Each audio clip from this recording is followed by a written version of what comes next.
రోజున మనం చూసుకున్నట్టయితే దేశంలో రాష్ట్రం నలుమూల నుంచి కూడా మనం చూస్తూ ఉన్నాము. రాష్ట్రంలో ఏ మూలలో కూడా ఆడపిల్లల్ని రక్షణ లేదు అని చెప్పేసి మనం చాలాసార్లు మాట్లాడుకున్నాం. అత్యాచారాలు కానివ్వండి, ఏదైనా కానివ్వండి. ఈ రోజున వచ్చి ఆంధ్ర పోలీసులు వచ్చి ఇక్కడ తెలంగాణలో సరూర్ నగర్ గడ్డ మీద ఒక ఆడపిల్లని అసభ్యంగా ప్రవర్తించి నడుము మీద చేసి మరీ లాక్కెళ్ళిన సిఐ గారిని వెంటనే విధుల్లో నుంచి తీసేయాలి. జీవితంలో జాబ్ ఉంచకూడదు, ఆయనకి తీసేయాలి. ఎందుకంటే ఒక లేడీ కానిస్టేబుల్కి మాత్రమే పరిమితం. అర్ధరాత్రి కాడ వచ్చి ఆమె ఏమైనా ఉగ్రవాద? ఎందుకు తీసుకుపోతారు మీరు? నడువుల మీద చేయాల్సిన అవసరం ఏముంది? దీన్ని రాజకీయం చేసే నాయకులకి నేను ఒకటే చెప్తా ఉన్నా, రాజకీయం చేయకండి. ఇట్లాంటి చట్టాలు చేసుకోకపోతేనే మీరు చేసే రాజకీయాలు చేస్తున్నారు. చట్టాలు ఉన్నాయి, మీరు రాజకీయ నాయకులు చేయాల్సిన పనులు చాలా ఉన్నాయి. ఎందుకంటే పిల్లలకి ఉద్యోగాలు ఇస్తానన్నారు, రోడ్ల మీద పడి మాకు జాబులు లేవని ఇంకా ఎత్తుక్కునే రోజులు వచ్చేసినాయి.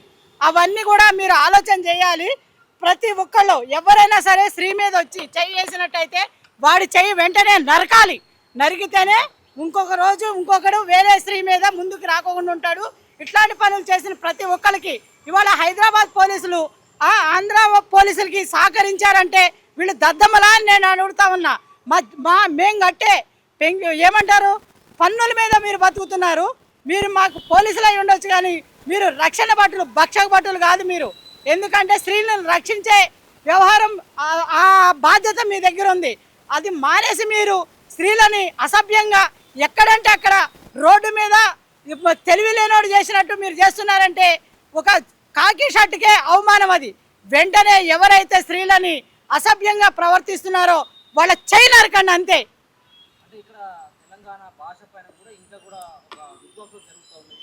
ఎవరి భాష వాళ్ళకి ముఖ్యం, ఎవరి భాషను వాళ్ళు గౌరవించుకోవాలి.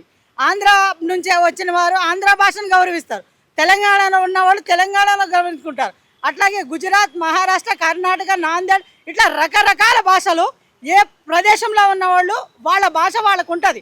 ఎవరినైనా కానీ భాషని కానీ ఇంకో రకంగా మాట్లాడితే ఇవన్నీ కూడా తీవ్రవాదానికి ఏమంటారు, ఈ యొక్క మనోవేదనకి, ఈ రాజకీయాలు మనకి ఇచ్చిన హామీలు పక్కన పెట్టి మీరు ఇట్లాంటి భాష వాడినప్పుడు వాళ్ళు ఏం చేస్తారంటే ఈ పట్టుకుని దీని గురించి మేమేమో మేధావులం అయిపోవాలి, మేమేదో లీడర్లం అయిపోవాలని దీని గురించి మాట్లాడతారు. ఇట్లాంటి వాటి గురించి పక్కన పెట్టాలి. ఎవరి భాషను ఎవరన్నా కూడా ఊరుకోరు. ఎవరి భాష వాళ్ళకి ముఖ్యం, ఎవరి భాష వాళ్ళకి సంస్కారం. మన తల్లిదండ్రులు మన భాష పట్ల మనం ఉండే ఏదంటారో ఆ ప్రదేశం పట్ల మనకి గౌరవం ఉండాలి. ఏ జిల్లాకు ఆ జిల్లా గౌరవించుకోవాలి. కన్న తల్లిని ఉన్న ఊరిని మర్చిపోవద్దు. అట్లానే ఒకళ్ళ భాషను ఒకళ్ళని మాత్రం అవమానించినా సరే దానికి ఏవైతే చర్యలు ఉన్నాయో అవి తీసుకోవచ్చు, అవి లీగల్గా తీసుకుంటారు. ప్రతిదీ కూడా మీరు రాజకీయంగా మాత్రం చేయకండి. సెటిలర్లు కూడా మాట్లాడుతూ ఉన్నారు. ఇక్కడ ఉన్నటువంటి తెలంగాణ ప్రజలు ఆంధ్ర సంబంధించిన నాయకులు వాళ్ళ ఇండ్లు కానీ వాళ్ళ ఆస్తులు కానీ కొనేంత దమ్ముందా అన్నటువంటి తీరుగా మాట్లాడుతూ ఉన్నారు. ఈ దమ్ములు, ఈ బలాలు ఇవన్నీ కూడా వేస్ట్. ఎందుకంటే ఇప్పుడు మనకి ఒక గుడిసె ఉందనుకో, ఆ గుడిసే మనకి గోల్డెన్ నిధితో సమానం. ఒక సామాన్యుడికి నీకుంటే నీ ముడ్డు కింద పెట్టుకో, అంతేగాని నువ్వెవరినన్నా కనుక మాట్లాడితే చెప్పులతో కొట్టాలని.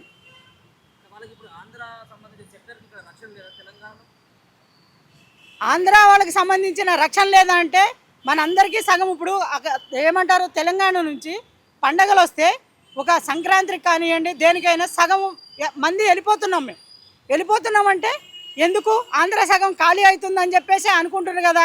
అట్లాంటప్పుడు మనం అందరం కూడా కలిసి ఉంటున్నాం. కలిసి ఉన్నప్పుడు ఈ విభేదాలు ఇంకా ఎందుకు, ఈ పోరాటాలు ఎందుకు? ఇవన్నీ కూడా చేయకూడదు. అందరూ కూడా మంచిగా కలిసిమెలిసి ఉండాలి. నోరుని అదుపులో పెట్టుకోవాలి. అనవసరమైన వ్యక్తిగత విషయాలు ముందుకు తీసుకురాకండి. ఎవరైనా మంచిగా ఉండాలి. మంచి స్వభావంతో ఏ రాష్ట్రాన్ని ఆ రాష్ట్రాన్ని మనం గౌరవించుకోవాలి. అన్నదమ్ముల్లాగా కలిసి ఉండాలి.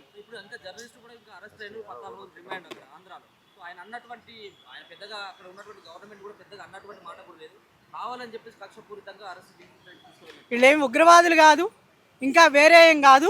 అట్లాంటి వాళ్ళని పట్టించుకోండి. ఫస్ట్ గంజాయిని బంద్ చేయండి, డ్రగ్స్ని బంద్ చేయండి.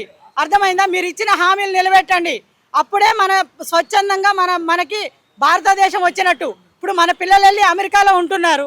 అమెరికాలో ఉన్నప్పుడు అమెరికాలో ఉన్నారని చెప్పేసి మనం మన రాష్ట్రంలోనే కదా, ఏ రాష్ట్రంలో ఉండేవాళ్ళు ఆ రాష్ట్రంలోనే ఉండట్లేదు కదా. అమెరికా ఈ మన 29 జిల్లాల నుంచి వెళ్తుంది, మన దేశాల నుంచి కూడా అమెరికా వెళ్ళి సెటిల్ అవుతున్నారు. సెటిల్ అవుతుంటే మరి ఇప్పుడు అక్కడ పిల్లల్ని కూడా మీరు ఈ పలానా రాష్ట్రం నుంచి వచ్చిర్రు, పలానా దేశం నుంచి వచ్చిర్రు అంటే వాళ్ళు కూడా బాధపడతారు. మనం ఉన్న వాళ్ళందరము అన్ని చోట్ల ఉండే అర్హత మన ఇండియాలో ఉన్న ప్రతి ఒక్కరికి ఉంది. ప్రతి సామాన్యుడికి రైట్ ఉంది. ఆ రైట్ని బట్టి అనవసరమైన వ్యాఖ్యలు చేస్తే మాత్రం ఖచ్చితంగా చట్టవిరుద్ధ చర్యలు తీసుకోవాలి.